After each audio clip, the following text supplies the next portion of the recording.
Hello everyone. तो कैसे हैं आप सब। आज की इस वीडियो में बात करेंगे क्लास 12 फिजिकल एजुकेशन के चैप्टर 2 की, जिसका नाम है खेलों में बच्चे और महिलाएं। और ये वीडियो टोटली न्यू सेशन के अकॉर्डिंग रहने वाली है 2025 एंड 26।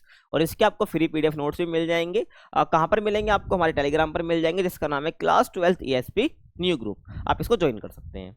आप मुझे इंस्टाग्राम पर फॉलो कर सकते हैं, यूजर नेम आपके सामने। आपकी कुछ भी पर्सनल क्वेरी हो तो आप मेरे से पूछ सकते हैं। तो अब हम बात करते हैं भाई फर्स्ट टॉपिक की, जो कि आपको इस चैप्टर में पढ़ना है। पहला टॉपिक क्या है? WHO द्वारा विभिन्न आयु वर्ग के लिए व्यायाम से संबंधित दिशा निर्देश।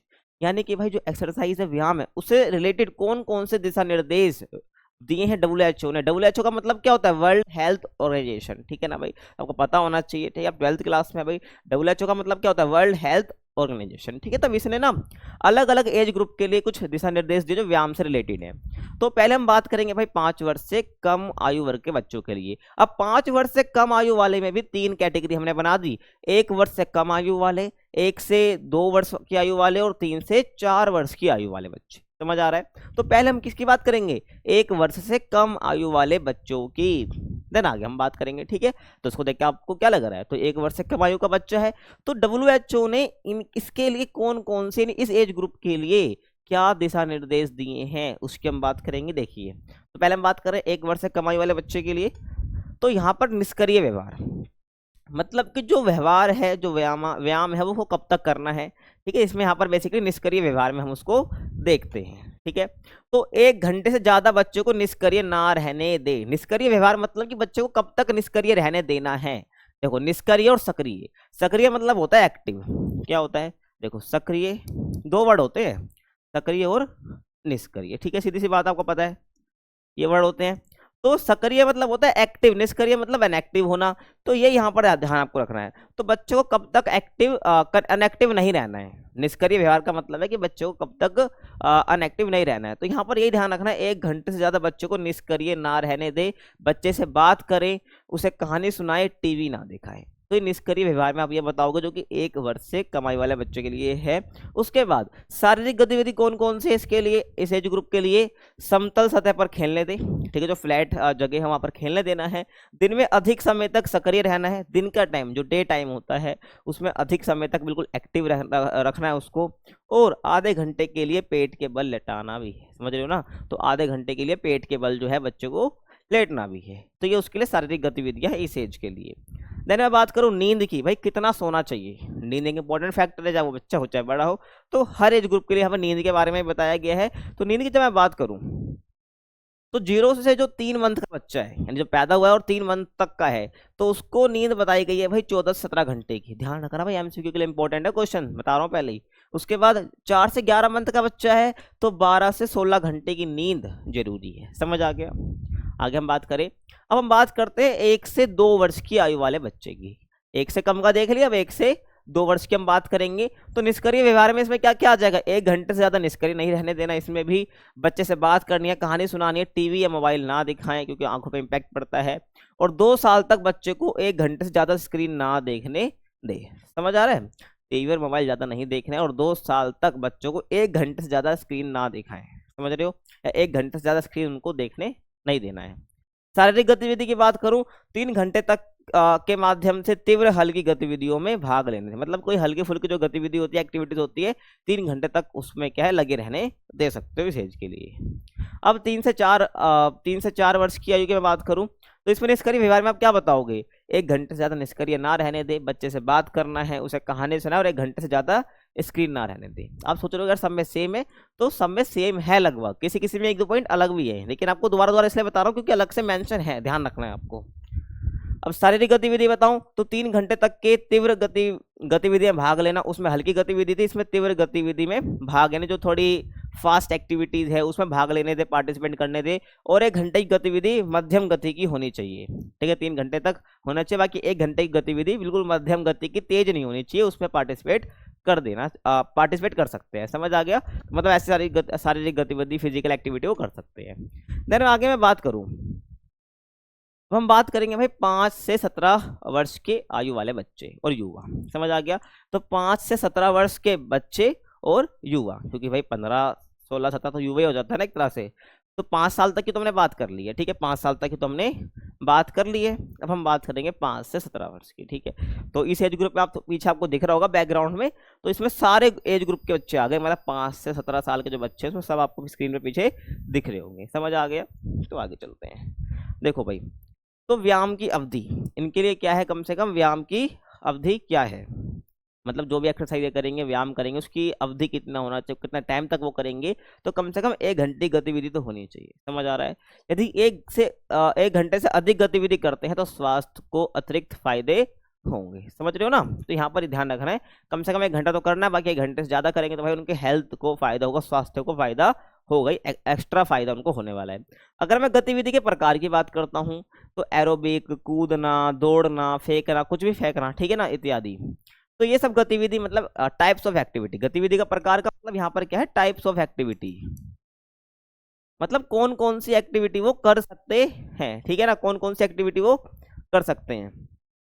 तो एरोबिक, कूदना, दौड़ना, ये सब वो कर सकते हैं। समझ आ गया? ठीक है भाई, तो ये सारी गतिविधि इसके अंदर आ जाती हैं, ठीक है। कूदना, चलना, मैंने ये तो बताया आपको। देखो भाई, कूदना, दौड़ना, एरोबिक, ये सब आ जाता है इसके अंदर, तो ये भी इसी का पार्ट है, ये भी कर सकते हैं। समझ आ गया? ये भी इसके अंदर आ जाएगा, भाई दौड़ रहे हो तुम। समझ आ रहा है? ध्यान रखना है। अब लाभ की बात करते हैं भाई, अगर वो करते हैं इस चीज को, कि उसके फायदे क्या होंगे। समझ रहे हो ना? अगर ये व्यायाम, ये गतिविधि वो करते हैं तो इससे उनको फायदा क्या होने वाला है। तो नियमित व्यायाम से हड्डियां विकसित और मजबूत होती है, सीधी सी बात, आपको पता है भाई। लगातार करते रहेंगे तो उससे क्या होगा, उनकी हड्डियां मजबूत होंगी, विकसित होंगी, मांसपेशियों का विकास होगा, हृदय प्रणाली सही होगी, जो आपका हार्ट सिस्टम है पूरा वो अच्छा होगा, लचीलापन बढ़ेगा, जो फ्लेक्सिबिलिटी है आपकी वो बढ़ेगी, ठीक है। ध्यान रखना इस एज के बच्चों के लिए। भावनाओं पर नियंत्रण होगा, जब आप भी कोई गतिविधि करते हैं, व्यायाम करते हैं, तो कहीं ना कहीं जो आपके इमोशंस है उस पर कंट्रोल रहता है। ध्यान रखना है आपको। चिंता अवसाद का प्रबंधन, मतलब कि चिंता है, जो अवसाद, जो डिप्रेशन जैसी चीजें, अवसाद का मतलब क्या होता है, डिप्रेशन होता है, तो चिंता, अवसाद, एंग्जाइटी जैसी चीजों का मैनेजमेंट आसानी से हो जाता है जब आप एक गतिविधि कर रहे होते हैं। क्या हो जाता है भाई, मैनेजमेंट अच्छे से हो जाता है, ठीक है। आपने देखा होगा ना, जो बच्चे जिम जाते हैं, मतलब जो लोग जिम जाते हैं, कहीं ना कहीं उनके अंदर स्ट्रेस लेवल थोड़ा कम रहता है, वो मैनेज कर लेते हैं। ध्यान रखना। समझ आ गया? तो लाभ आपको हो जाएंगे इसके। अब हम बात करेंगे 18 से 64 वर्ष के आयु वर्ग के लिए व्यायाम, ठीक है। 17 तक देख लिया हमने। अब 18 से 64 साल के लिए कौन कौन से व्यायाम बताए गए हैं, मतलब क्या दिशा निर्देश देंगे, उसकी हम बात हम करेंगे। तो व्यायाम की अगर मैं बात करता हूँ तो एरोबिक व्यायाम करने चाहिए, ठीक है। ध्यान रखना है, एरोबिक व्यायाम करने चाहिए, और एक सप्ताह में 150 से 300 मिनट के मध्यम तीव्रता के व्यायाम करने चाहिए। समझ आ रहा है क्या कह रहा हूं मैं? तो एक सप्ताह में 150 से 300 मिनट के, एक वीक की बात हो रही है, यानी 7 डेज में, ठीक है। एक दिन, एक वीक यानी 7 डेज की बात हो रही है। तो उसमें क्या बेसिकली कितने, 150 से 300 मिनट के मध्यम तीव्रता के व्यायाम करने चाहिए, यानी इतना तो आपके अंदर एक हफ्ते के अंदर इतना मिनट तो आपने क्या करो, व्यायाम कराओ। समझ आ रहा है? नेक्स्ट हम बात करें मांसपेशियों की शक्ति बढ़ाना, ठीक है। यानी कि जो इस ग्रुप के एज है उनको बेसिकली काम क्या करना है, मांसपेशियों की शक्ति बढ़ाना है। कैसे होगा वो, सप्ताह में 2 या 2 से अधिक दिन के लिए शरीर की बड़ी मांसपेशियों के लिए व्यायाम उनको करना चाहिए। समझ आ रहा है? तो आपको ध्यान रखना है, इस एज ग्रुप में क्या होता है भाई, जरूरी होती है एक्सरसाइज करना। तो मांसपेशियों की शक्ति, मसल्स पावर बढ़ानी है, वो कैसे होगी बता दिए मैंने, ठीक है। यहाँ पर नेक्स्ट मैं बात करूँ, व्यायाम के नाम कौन कौन से, मतलब जो इनको करने चाहिए, कौन कौन से व्यायाम ये कर सकते हैं भाई, जैसे कि टहलना, तैरना, भार प्रशिक्षण, ठीक है। भार प्रशिक्षण मतलब कि वेट लिफ्टिंग करना, उठाना, मतलब भार से रिलेटेड प्रशिक्षण देना उनको, ठीक है। प्रशिक्षण मतलब ट्रेनिंग होता है।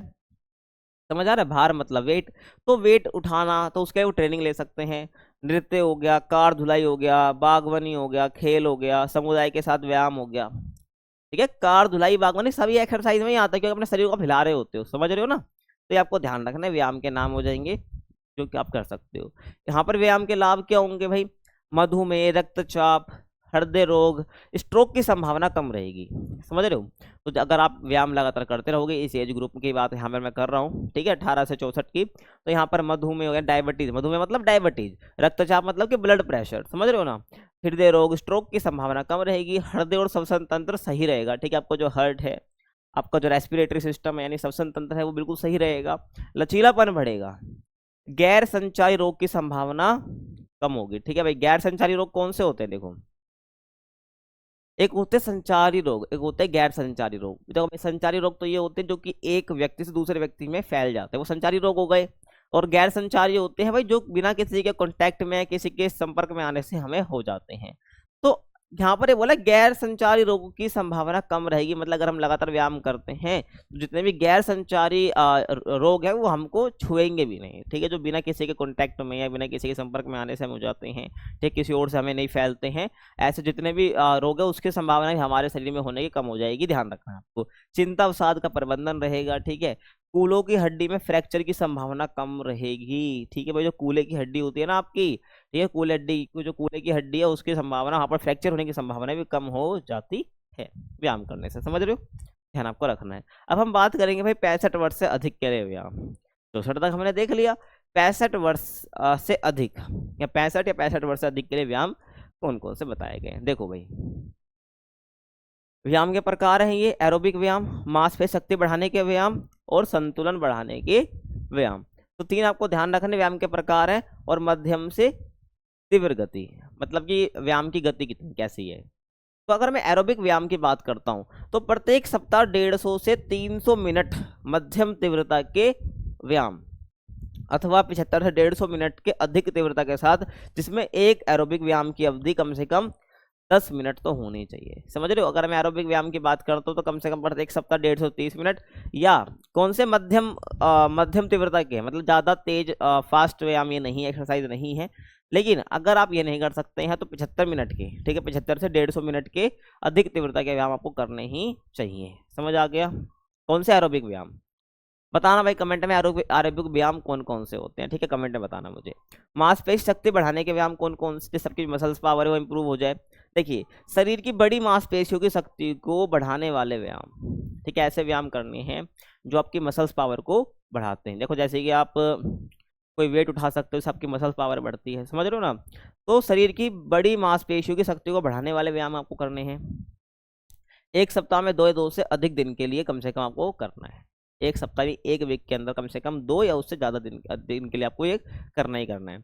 उसके बाद संतुलन बढ़ाने के व्यायाम की मैं बात करता हूँ तो अधिक आयु के वयस्कों को संतुलन मतलब बैलेंस बनाने के व्यायाम, ठीक है ना भाई। क्या होता है ना, क्योंकि भाई ज़्यादा एज हो जाती है तो बैलेंस बनता नहीं है, जो थोड़े वयस्क वगैरह हो जाते हैं, ठीक है, जो थोड़े उनकी एज ज़्यादा हो जाती है, तो ऐसे में अधिक आयु के वयस्क, ठीक है भाई, आज अधिक आयु के जो वयस्क हैं उनको गिरने से बचाने के लिए ऐसे व्यायाम, यानी संतुलन बढ़ाने के, संतुलन बढ़ाने और बैलेंस बढ़ाने के लिए और गतिशीलता में कमी से बचने के लिए 3 या 3 से अधिक दिन व्यायाम करना चाहिए।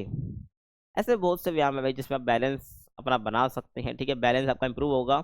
तो अगर आप क्या चाहते हैं, अपनी गतिशीलता कम नहीं करना चाहते हैं, ठीक है, संतुलन बनाना है आपको अपनी इस एज के अंदर भी, तो क्या करना है आपको, कम से कम 3 या उससे ज़्यादा दिन के लिए अगर आपको व्यायाम करने पड़ेंगे। तो आपको ध्यान रखना है व्यायाम के प्रकार, मैंने बताया कौन कौन से व्यायाम इनके लिए सुझाए गए हैं जो आपके इन सब चीज़ों में मदद कर रहे हो, समझ आ गया। और ये मध्यम से तीव्र गति, मतलब मध्यम गति का व्यायाम करना है आपको, तीव्र गति का व्यायाम करना है, समझ रहे हो, या दोनों करने, कैसे मैंने बता दिया है यहाँ पर, समझ आ गया होगा। अब व्यायाम के नाम कौन कौन से जो आप कर सकते हो भाई, टहलना, तैरना, भार प्रशिक्षण, नृत्य, कार धुलाई, बागवानी, खेल और समुदाय के साथ व्यायाम, मतलब पूरी कम्युनिटी के साथ व्यायाम करना, तो इसके अंदर आप कर सकते हो ये। अब व्यायाम के लाभ लगभग सेम है सबके, जो मैंने पीछे ही बताया लगभग सेम ही है। मधुमेह, रक्तचाप, हृदय रोग, स्ट्रोक की संभावना कम रहेगी, हृदय और श्वसन तंत्र सही रहेगा, लचीलापन आपका बढ़ेगा, गैर संचारी रोग की संभावना कम रहेगी, बता चुका हूँ, ठीक है, इनके बारे में ध्यान रख लें, इससे फास्ट चल रहा हूँ यहाँ पर। चिंता और अवसाद की प्रबंधन होगा, मैनेजमेंट होगा, कूल्हे की हड्डी में फ्रैक्चर की संभावना कम रहेगी, आप ध्यान रख सकते हो, ठीक है। अब आगे हम चलते हैं, यहाँ से जो आपका मेन टॉपिक स्टार्ट हुआ है, क्या बोला मैंने, पीछे जो पढ़ा है वो भी इंपॉर्टेंट है, बस लिटाना नहीं है, ठीक है, वो नया टॉपिक जोड़ा था, बट यहाँ से जो क्वेश्चन आपके एग्जाम में जरूर आते हैं, एक और आगे बताऊंगा वहां से भी आते हैं, तो इस टॉपिक पर आप डबल स्टार लगा सकते हो, ठीक है, क्योंकि भाई यहाँ से क्वेश्चन आपको एग्जाम में जरूर देखने को मिल सकता है। यहाँ पर हम क्या पढ़ेंगे, यहाँ पर हम डिफरेंट आसन संबंधी विकृतियां पढ़ेंगे। देखो अब आसन क्या होता है, आपकी मुद्रा, आसन क्या है, आपकी खड़े होने की, बैठने की, सब मुद्रा होती है, ठीक है। आसन का मतलब अगर आपके बैठने में, खड़े होने की मुद्रा में अगर कुछ फॉल्ट आ रहा है, दिक्कतें आ रही है, उसको हम क्या बोलते हैं, आसन से संबंधित विकृति हम उसको बोलते हैं। अब इन सब विकृतियों के बारे में हमें पढ़ना है। सपाट पैर, घुटने का टकराना, धनुषाकार टांगे, झुके कंधे, आगे की ओर कुबड़ और स्कोलियोसिस और पीछे की ओर कुबड़। आपके मन में आ रहा होगा भाई क्या है ये, सब ऊपर से जा रहा, कुछ समझ ही नहीं आ रहा, अभी इमेज के साथ समझाऊंगा, सब कुछ समझ आ जाएगा, ठीक है।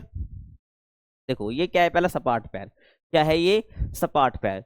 आप देख रहे हो आपके वही पैर के अंदर ना एक आर्क होती है, ठीक है। आप अपना देखना भाई पैर, आपका पैर ना ऐसे होगा, थोड़ा ऐसे होगा, ठीक है ना। यहाँ पर ना जगह बच रही होगी, आपका जमीन में बस ये वाला हिस्सा टच हो रहा होगा और आगे का ये वाला हिस्सा टच हो रहा होगा। बीच का हिस्सा जो है ये टच नहीं हो रहा होगा जमीन पर। अगर हो रहा है तो आपको भी सपाट पैर, ठीक है, फ्लैट फुट की दिक्कत है। तो सपाट पैर ऐसे होता है भाई, पूरा का पूरा पैर आपका जमीन से छू रहा होता है, ठीक है। आपकी जो आर्क है, जो चाप ऐसे बनी हुई है, वो खत्म हो चुकी है, ध्यान रखना। सपाट पैर ही हो जाएगा। देखो भाई ये भी आप देख सकते हो, मैंने ये तो बताया आपको, जो ये आर्क है ये खत्म हो गई और आपका पैर कैसा हो गया, फ्लैट हो गया। समझ आ गया, पैर नहीं दिख रहा होगा आपको, 2 मिनट, ठीक है। देखो ये आपका फ्लैट हो गया, ठीक है, समझ आ रहा है। और ये आपका यहाँ पर आर्क है, ये देखो भाई, आर्क वाला पैर ऐसा दिखता है और बिना आर्क वाला पैर ऐसा दिखता है। समझ आ गया। आगे चलते हैं। अब हम बात करेंगे भाई धनुषाकार टांगे की। अभी जस्ट देखो, अभी एक्सप्लेनेशन आगे देखेंगे, पहले समझो तो भाई कौन कौन सा आसन संबंधी विकृतियां हैं और वो दिखती कैसे है। पहले मैं एक बार सबको दिखा दूं आपको। तो धनुषाकार टांगे ऐसी होती हैं और दिखती है ऐसी हैं। धनुषाकार टांगे भाई ऐसा क्यों बोल रहे हैं, क्योंकि देखो आपकी जो पैर की स्ट्रक्चर है वो बिल्कुल धनुष जैसा लगता है। कैसा लगता है, धनुष जैसा लगता है। क्योंकि यहाँ पर देखो आपको जो पैर है थोड़ा बाहर की साइड आ गया, आपको जो घुटने हैं थोड़े जो बाहर से वो इस साइड यूं निकल रहे हैं। क्या देखो, पहले घुटने यूं होते हैं, अब वो ऐसे करके यूं निकल रहे हैं बाहर, ठीक है, यूं निकल रहे हैं। तो इसलिए क्या धनुष जैसी आकृति बन रही है, आप देख सकते हो, ठीक है, घुटने आपके बाहर निकल रहे हैं। तो इसको हम क्या बोलते हैं, धनुषाकार टांगे बोलते हैं। समझ आ गया। आगे चले। उसके बाद है घुटनों का टकराना। देखिए जो है आपके पूरे घुटने टकराते हैं, ये जो आपका हिस्सा है पूरा ये टकराता है जब आप खड़े होते हैं। क्या, जब आप खड़े होते हैं, मेरे साथ वीडियो में देख रहे हो ना, अभी खड़े होकर चेक करो, एकदम सीधा से खड़े होना है आपको। अगर आपके घुटने टच हो रहे हैं तो आपको भी क्या दिक्कत है, आसन संबंधी विकृति है, कौन से, घुटने का टकराना। इसे ठीक कैसे कर सकते हो आगे बताएंगे। तो घुटने टकराते हैं, आपको पता होगा बहुत सी जो आर्मी वगैरह होते, पुलिस में आप ज्वाइनिंग नहीं कर सकते, आपने सुना भी होगा कई बार। तो वही बात है, तो ठीक कर लेना अगर है तुम्हारे तो, ठीक है भाई। घुटने का टकराना, जब खड़े होते हैं, चलते हैं, दौड़ते हैं, तो आपके घुटने आपस में टकराते हैं, तो उसको प्रॉब्लम है। उसके बाद झुके हुए कंधे, देख सकते हो जो कंधे हैं वो थोड़े आगे की तरफ झुक जाते हैं। देखो मेरा भी स्ट्रेट है ना, अगर मैं इसको यूं कर दूं तो मेरे कंधे क्या हो गए, आगे की तरफ झुक गए, है ना। तो ये आपको ध्यान रखना है। आगे तथा पीछे की ओर कुबड़, देखो भाई ये क्या आपका, समझ आ रहा है क्या बोल रहा हूँ मैं, ये नॉर्मल शेप है, ये क्या है, नॉर्मल शेप है। लेकिन मैं बोलूँ भाई आपको आगे तथा पीछे की ओर कुबड़, तो आगे और पीछे वाले कुबड़ का स्टेट कौन सा, ये वाला है। समझ रहे हो मैं क्या कह रहा हूँ भाई, आगे और पीछे की ओर कुबड़, मतलब अब देखो नॉर्मल है, अगर मैं यूं करूं तो मेरे पीछे की तरफ क्या निकल गया, कुबड़ निकल गया, समझ रहे हो। तो और कभी कभार ऐसे भी हो जाता है। तो आगे या पीछे की ओर कुबड़ का होना, समझ रहे हो ना भाई। तो इसको हम बोलते हैं, और ध्यान रखना जो ये आगे और पीछे की कुबड़ है इसको हम काइफोसिस भी बोलते हैं। क्या बोलते हैं भाई, हम इसको काइफोसिस भी बोलते हैं, ध्यान रख लेना। उसके बाद आपका स्कोलियोसिस, क्या स्कोलियोसिस, तो स्कोलियोसिस में क्या होता है आप देख सकते हो, स्कोलियोसिस कुछ ऐसा दिखता है, समझ आ रहा है। स्कोलियोसिस आपको कुछ इस प्रकार का दिखता है, ठीक है। आपका भाई स्कोलियोसिस में क्या होता है ना, आपका जो शेप है बिल्कुल एस जैसा बन जाता है, आपको जो रीढ़ की हड्डी है पीछे आपका कुछ ऐसा बन जाता है। आपका एक कंधा ऐसे हो जाएगा या तो ये वाला ऐसे हो जाएगा, समझ रहे हो ना, मतलब एक साइड झुकाव ज्यादा हो जाएगा, देख सकते हो, ठीक है, ऐसे ही ये आपका हो जाएगा। आगे हम चले तो हम बात करेंगे भाई एक एक करके, ठीक है। क्या भाई, सारी आसन संबंधी विकृतियों की हम बात कर रहे होंगे एक एक करके। तो पहले हम बात करते हैं घुटनों का टकराना। किसकी बात करेंगे भाई, हम घुटनों के टकराने की बात हम करेंगे।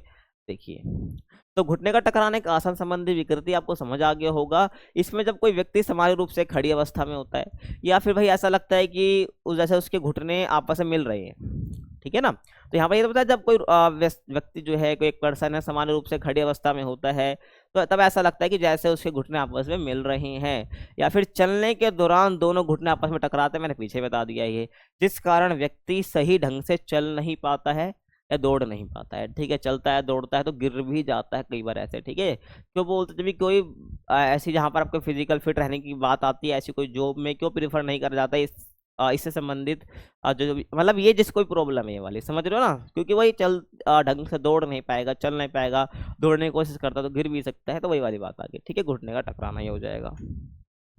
आप देखो भाई मैंने दिखाया था, देखो ये नॉर्मल है, इतना गैप बना हुआ है, लेकिन जब घुटने टकराते तो कुछ ऐसा दिखता है, ठीक है। ये भी गैप इतना बचता नहीं है किसी किसी को, तो जब आपका गैप कम हो जाए तो भी घुटने टकराना इसको बोलते हैं, लेकिन पूरा मिल जाए तो भी घुटने का टकराना है। तो देखना भाई आपके हो तो नहीं रहा ऐसा, ठीक है, बताना कमेंट में। ये हो गया। अब घुटने टकराने के कारण क्या होते हैं? अभी आप सोच रहे होंगे यार ऐसा क्या कर दिया भाई हमने, अगर हमारे है भी तो भाई इसके कारण क्या है, कोज क्या है, क्यों हो जाता है ये? तो देखिए भाई, घुटने टकराने की जब मैं बात करता हूँ तो आहार में कमी, भाई आप ढंग से न्यूट्रिशन नहीं ले रहे हैं, आहार में कमी हो रही है आपके, ठीक है, तो आपको ये हो सकता है। और मोटापे के कारण आप ज़्यादा ही वे खाना खाते रहते हैं, एक तो आहार में कमी होना, ठीक है भाई, हो सकता है। या तो आपने इतना खा लिया भाई, इतना खा लिया कि आप इतने मोटे हो गए कि आपका सारा वजन आपके पैर में बढ़ रहा है, ठीक है, तो ये भी इससे भी हो क्या सकता है आपको भाई क्या कह सकते हैं, घुटने टकराने वाली दिक्कत हो सकती है। और आगे मैं बात करूँ अविकसित पैर, समझ आ गया भाई, आपके जो पैर है वो अविकसित है अभी, ठीक है, ध्यान रखना, ये कुछ कारण हो सकते हैं, ध्यान रखना है आपको। अब घुटने टकराने के लक्षण, कि घुटने टकरा रहे हैं आपके, इसके लक्षण क्या हैं, ये पूछता है भाई एग्जाम में, ध्यान रखना, इसलिए मैंने सेपरेटली बताया है आपको। खड़े रहने पर दोनों घुटने आपस में स्पर्श होना, मतलब कि टच होना, ये लक्षण भी पूछता है ना आपसे, इसलिए तो खड़े हो, मैंने बता दिया वैसे कि वे लक्षण क्या होते हैं कि खड़े होने पर दोनों घुटने आपस में स्पर्श कर रहे हैं, छू रहे हैं, टच कर रहे हैं। और चलते और दौड़ते समय घुटने का आपस में टकराना, तो ये इसके लक्षण है। अब सावधानियां कौन कौन सी बरतनी है आपको, मतलब कि भाई बचना है ना इससे, आप कुछ भी कर रहे हो तो सावधानी क्या है, उचित आहार लेना चाहिए, कम उम्र में शिशु को ना चलाए, ठीक है भाई, चाहते हो ना घुटने टकराने वाली दिक्कतें ना आए तो सावधानी क्या बरतनी चाहिए, आप चाहते हो ना हो तो उचित आहार लेना चाहिए भाई, ठीक है, ये नहीं कुछ भी खा रहे, उचित आहार लेना चाहिए। और कम उम्र में, कम एज में शिशु को नहीं चलाना है आपको, माँ बाप कोशिश करते हैं बच्चों को चलाने की कम उम्र में, तो वो नहीं करना है, क्या करना है भाई, मतलब जब एज हो जाए उस एज में चलाने की कोशिश करो, ठीक है भाई, एज से पहले ही उसको भाई चलाने की कोशिश ना करो, ठीक है, ध्यान रखना है। अब मान लो हो भी गया है, अब मान लो हो भी गया है, तो कौन कौन से उपाय हैं, व्यायाम है, जिससे क्या है भाई इसको हम ठीक कर सकते हैं, कौन कौन से व्यायाम है जिससे हम इसको ठीक कर सकते हैं? देखो भाई, घुड़सवारी, घुड़सवारी क्यों भाई, ऐसा इससे क्या हो जाएगा, देखो आपने देखा होगा जब हम घोड़े पर बैठते हैं तो एक टांग हमारी इधर रहती है, एक टांग हमारी इधर रहती है, जब दोनों टांग एक इधर रहेगी एक इधर रहेगी और बीच में घोड़ा है, घोड़े का मतलब शरीर है ना, एक टांग हमारी इधर एक टांग इधर है, तो इससे होगा क्या, हमारे पैर के बीच में क्या बनेगा भाई, गैप बनेगा, तो घुड़सवारी करने से आपका ये ठीक हो सकता है, ध्यान रखना है। साइकिल चलाने से भी हो जाएगा, ठीक है, पद्मासन, गोमुखासन, और दोनों पैरों के बीच तकिया रखना, ठीक है, जब आप रात को सोते भी है ना तो अपने पैर के बीच में तकिया रख के सोए, क्या बोला मैंने, अपना जहाँ आपका घुटना है ना उसके बीच में क्या रखो भाई, तकिया रख के सो जाओ, या तकिया रख के 1-2 घंटे तक ऐसे में खड़े रहो, जो भी आपको करना अच्छा लगता है। गोमुख आसन आप कर सकते हैं। गोमुख आसन, पद्मासन भाई कैसा दिखता है, क्या है, अगला चैप्टर ही आपका ये बहुत डिटेल में पढ़ेंगे उसको, ठीक है, चैप्टर की वीडियो बहुत लंबी बनेगी उसकी। गोमुख आसन, पद्मासन आपको ध्यान रख लेना है, साइकिल चलाना है, घुड़सवारी, ये कुछ व्यायाम के उपाय हैं, मतलब सुधारात्मक उपाय हैं, ये व्यायाम है जो आप कर सकते हो अगर आपको इसमें इंप्रूवमेंट चाहिए, सुधार चाहिए। और ध्यान रखना भाई, इंपॉर्टेंट टॉपिक है, सब आपको पता होना चाहिए, लक्षण, सावधानियां, क्या तरीके हैं ठीक करने के, सब कुछ। अब हम बात करेंगे चपटे पैर और सपाट पैर की। तो चपटे पैर या सपाट पैर वैसे बता चुका हूँ पीछे, क्या होता है जब आपकी आर्क खत्म हो जाए, ठीक है भाई, आपको जो जो आर्क होती है पैर के नीचे खत्म होके कैसे हो जाए, बिल्कुल सीधी हो जाए, और आपका जो पैर है बिल्कुल टच हो रहा है जमीन पर। अब चेक कैसे कर सकते हो भाई कि भाई मेरे को है या नहीं है, आप ऐसे भी देख सकते हो कि आपके पैर अगर पूरे जमीन पर टच हो रहे हैं, नीचे का बीच का हिस्सा जो होता है ना आपके पैर का, अगर वो बिल्कुल भी अगर गैप दिख रहा है नीचे तो मतलब आपको नहीं है, अगर गैप नहीं दिख रहा है बिल्कुल भी, आर पार नहीं दिख रहा है, तो आप समझ लो भाई चपटे पैर या सपाट पैर आपकी प्रॉब्लम आपको है। और चेक आप कैसे कर सकते हो, देखो भाई, जाना अपने बाथरूम वगैरह में जाना, तो क्या करोगे आप, वहाँ पर आप अपना पैर किसी पानी में भिगोना, ठीक है, पानी में भिगोगे, उसके बाद पानी की छाप अपने कहीं भी फर्श पर छोड़ना, अगर आपकी पूरा पैर छप रहा है तो इसका मतलब आपको चपटे पैर या सपाट पैर की प्रॉब्लम है, समझ आ रहा है, ध्यान रखना है। और इस समस्या से ग्रस्त व्यक्ति के पैरों में दर्द महसूस होता है, ध्यान रखना, और जिसको भी ये दिक्कत है ना उसके पैरों में दर्द होगा कुछ टाइम के चलने के बाद, और उन्हें खड़े रहने में और चलने में समस्या का सामना करना पड़ता है, ऐसा लगता है कि बीच से कुछ नस खिंच रही है, पैर के बीच से कुछ नसें खिंच रही है, ध्यान रखना है, कुछ सिम्टम्स हैं, ध्यान रख लेना है, ठीक है, कि सपाट पैर के ऐसे दिखते हैं, बता चुका हूँ, ठीक है, ध्यान आपको रखना है, ठीक है, ध्यान रख लेना है। ये आपका नॉर्मल पैर है बिल्कुल ओके की रिपोर्ट में, और ये क्या आपका सपाट पैर है जो आपको प्रॉब्लम हो रही है।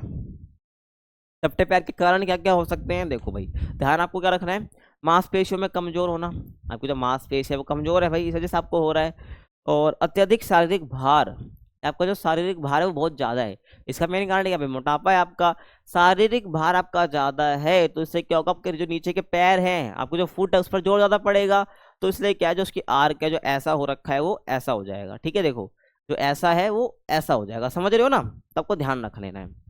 तो अत्यधिक शारीरिक भार भी की वजह से भी ये हो सकता है। और कोशिश करना देखना अपने आसपास जो जो मोटे लोग हैं, क्या उनके जो पैर है वो पूरा टच हो रहा है या नहीं हो रहा है, ध्यान रखना, पता चल जाएगा आपको, ठीक है।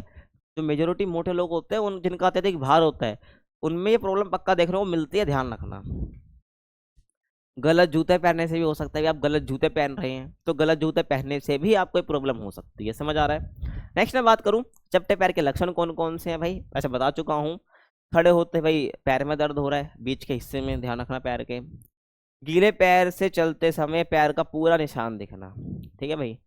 गीले पैर से चल रहे हो तो पूरा निशान दिख रहा है, मैंने बताया था ना भाई, जाना अपने वॉशरूम वगैरह, पानी वगैरह, बाथरूम वगैरह में, तो वहां पे अपना पानी पैर भिगो ना, फिर टच करना कैसे फर्श पे, पूरा पैर आ रहा है तो भाई प्रॉब्लम है, ध्यान रखना। देखो जैसे कि यहाँ पर पूरा पैर आ रहा है, नहीं, मान लेते हैं भाई इसने, जिसका भी पैर है उसने पानी में भिगोया, ठीक है, उसने पानी में भिगोया, ठीक है। तो उसका ये वाला देखो, इसका पूरा पैर छप रहा है क्या, यहाँ पे नहीं छप रहा, उसका ये वाला हिस्सा नहीं दिख रहा है, लेकिन यहाँ पर देखो, यहाँ पर इसका पूरा पैर छप रहा है, यहाँ पर इसका पूरा पैर छप रहा है, लेकिन यहाँ ये गायब है ना। तो ये क्या है, बेसिकली आपके लक्षण है, आपके नहीं, मतलब कि चपटे पैर के लक्षण है, ठीक है, ध्यान रखना है आपको। अब सावधानी कौन कौन सी बरतनी है आपको, देखो भाई, सही आकार के जूते पहनने हैं, मोटापे से बचना चाहिए, मोटापा वैसे ही बेकार होता है, बीमारियों का घर होता है। ऊंची एड़ी के जूते पहनने से बचना है, जो ऊंची एड़ी के जूते होते हैं थोड़े से, आपने देखा होगा ना भाई, जिसकी नीचे से हील निकल रही होती है, ऐसे ऐसे जूते भी होते हैं, ठीक है, लड़कों की बात कर रहा हूँ मैं, ठीक है। तो ऐसे जूते से बचना चाहिए। और ये लड़कियों के लिए भी है, जो ऊंची एड़ी की पहनती हैं, या कोई लड़का पहनता है, ठीक है, जिससे ऊंचे थोड़े हाइट उसके ऊपर हो जाती है, तो उससे बचना चाहिए, उससे भी प्रॉब्लम हो जाती है। ये उपाय कौन कौन से हैं, व्यायाम कौन कौन सा आप कर सकते हैं, देखिए, सीधे खड़े होकर एड़ी को ऊपर नीचे करें, ठीक है, सीधे खड़े हो जाइए पहले, अपनी जो एड़ी है उसको ऊपर नीचे करना है, ठीक है, ऐसे देखो, जैसे अभी मैं कर रहा हूँ ना, तो अपनी मैं एड़ी को ऊपर नीचे कर रहा हूँ, समझ आ गया। तो आपको ध्यान रखना है। पंजों के बल रस्सा कूदे, ठीक है, रस्सा लीजिए, और पंजे जो आपके आगे के हैं उसके बल आपको कूदना है, ठीक है, पूरे पैर से नहीं कूद रहा है, पंजे के बल आपको कूदना है, और वज्रासन आपको करना है। तो कुछ सुधारात्मक उपाय हैं। अब हम बात करेंगे धनुषाकार टांगे की, कि धनुषाकार टांगे भाई क्या होती हैं, क्या सिम्टम्स होते हैं, क्या लक्षण, क्या कारण है इसके होने के, और क्या क्या सावधानी और क्या सुधार के तरीके। तो देखिए भाई, ये आसन संबंधी विकृति बता चुका हूं। इसमें टांगे बाहर की ओर मुड़ जाती है, मैंने ये तो बताया भाई, जो इसमें टांगे कैसे आपकी, देखो नॉर्मल ऐसे रहते हैं, मान लो आपके बाहर की साइड ऐसे मुड़ जाना, ठीक है, गुड्डे, इससे आप समझ लो, ठीक है, ये आपको जो घुटने उससे समझ सकते हो। और इसमें टांगे बाहर की ओर मुड़ जाती है, इसमें चलने में और दौड़ने में समस्या आती है, आपको समझ आ गया होगा। ये आप देख सकते हैं, मैंने आपको पहले भी दिखा दिया था, अब भी दिखा दिया है, ठीक है।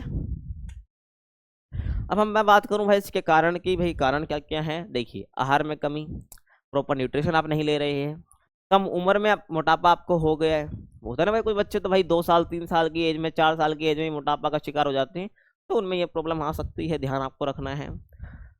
चलने का गलत तरीका, भाई गलत तरीके से बचपन में चल रहा हो, या बड़े होकर भी थोड़ा, मतलब 7-8 साल का हो गया, 10 साल का बच्चा हो गया, तब भी वो गलत चल रहा है, गलत तरीके से चल रहा है, तो भी हो सकता है उसको, ठीक है। और कम उम्र में जबरदस्ती चलाना, कम एज में उसको जबरदस्ती चलाया जा रहा है, तो ये प्रॉब्लम देखने को मिल सकती है। और लक्षण की बात करूं, टांगों की आकृति धनुष के आकार की हो जाती है, ध्यान आपको रखना है, ठीक है भाई। तो ये लक्षण है। और दोनों घुटने के बीच की दूरी भी काफी बढ़ जाती है, सही बात है भाई। आपके घुटने ऐसे हैं, अब यूं हो रहे हैं, तो देखो, मान लो ये आपका पैर है, ये आपके पैर है, ठीक है ना। अब यही देखो आगे, मैं मान लो आपके पैर बाहर की तरफ मुड़ गए, तो आपके बीच का गैप जो है बढ़ रहा है, समझ रहे हो ना, ये बीच का जो गैप है ये बढ़ जा रहा है, तो ये आप समझ सकते हो। तो दोनों घुटनों के बीच की दूरी का बढ़ना, तो आपको ध्यान रखना है, ठीक है। आगे चलते हैं। सावधानियों की बात करूं, बच्चों को मोटापे से बचाएं, ठीक है भाई, कम उम्र में बच्चों को ना चलाएं, और उचित आहार, प्रॉपर न्यूट्रिशन उनको देना है, तो ये आपका हो जाएगा, ठीक है भाई, समझ आ गया।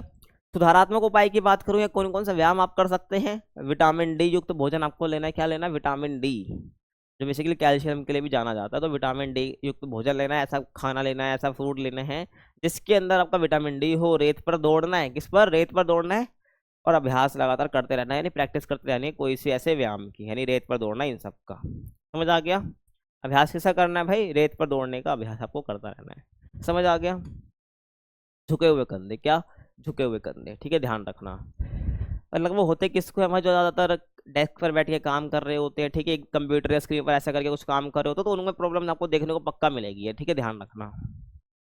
तो झुके हुए कंधे ही, तो कौन कौन सी प्रॉब्लम, क्या इसके सिम्टम्स होते हैं, क्या लक्षण, सब चीज़ की हम बात करेंगे। देखिए, यह एक आसन संबंधी विकृति है, सारी आसन संबंधी विकृति बता चुका हूँ। इसमें कंधे गोल होकर आगे की तरफ झुक जाते हैं। ये सीधा मैं बोलूं तो इसमें कंधे आगे की ओर झुक जाते हैं। समझ आ गया।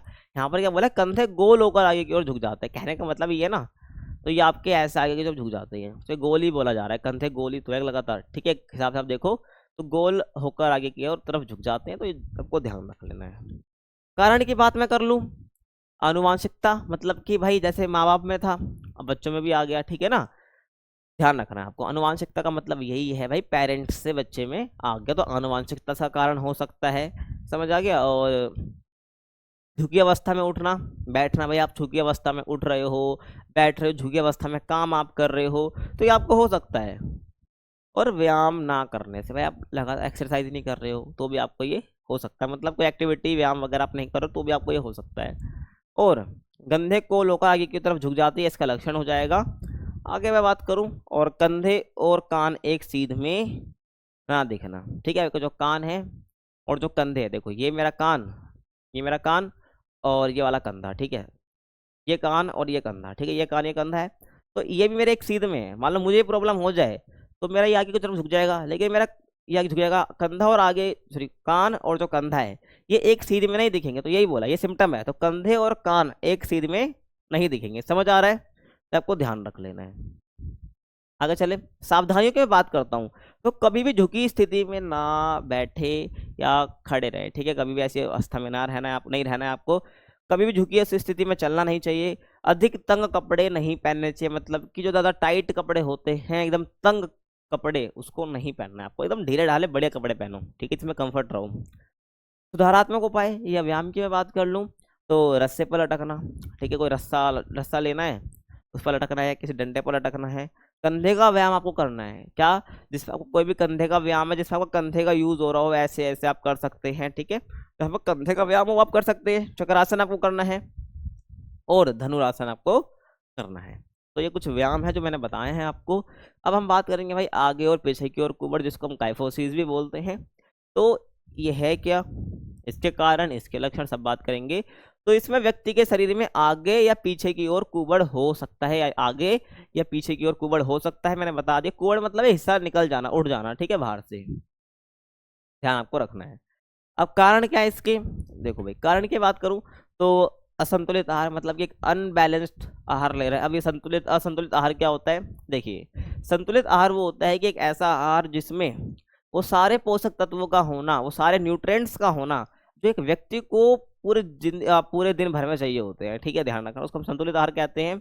लेकिन अगर वो प्रॉपर, उसके अंदर वो न्यूट्रिशन या नहीं है, न्यूट्रिएंट्स नहीं है, या पोषक तत्व नहीं है, तो उसको हम असंतुलित आहार बोलते हैं। तो उसका कारण हो सकता है आप अनबैलेंस्ड असंतुलित आहार खा रहे हो तो आपको एक कुबड़ हो सकता है, समझ आ रहा है। व्यायाम ना करने से भी हो सकता है, मांसपेशियों में समस्या होने से भी आपको हो सकता है।